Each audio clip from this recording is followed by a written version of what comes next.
Yaani mtu unakuta ni jamaa yako, ndugu yako, rafiki yako, ana shida na pesa, badala akwambie ndugu yangu, naomba unisaidie shilingi 5,000, na shida nayo.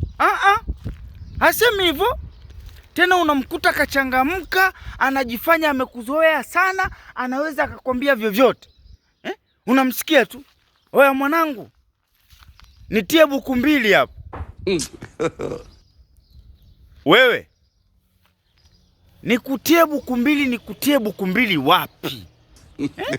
Ni sehemu gani ninaweza nikakutia hiyo buku 2? Na kwa nini utiwe buku 2? Unatiwa wapi? Wewe huwezi kusema tu nisaidie shilingi 2,000 na shida nayo. Oya, nitie tu, nitie buku 2, nikutie wapi? Na nani alikuambia mimi huwa ninatia watu buku 2? Naitia sehemu gani? Kwenye tundu lipi? Tena ndio umetaka nitie buku 2. Nikutie wapi buku 2? Wewe. Nikutie buku 2 hiyo. Nikutie buku 2 hiyo. Wewe kuongea vizuri uwezi kwamba nisaidie shilingi 2,000. Eti nitie 2,000. Niitie kwenye tobo gani? Na kwa nini nikutie? Eti nitie buku 2. Mbona unajizalilisha?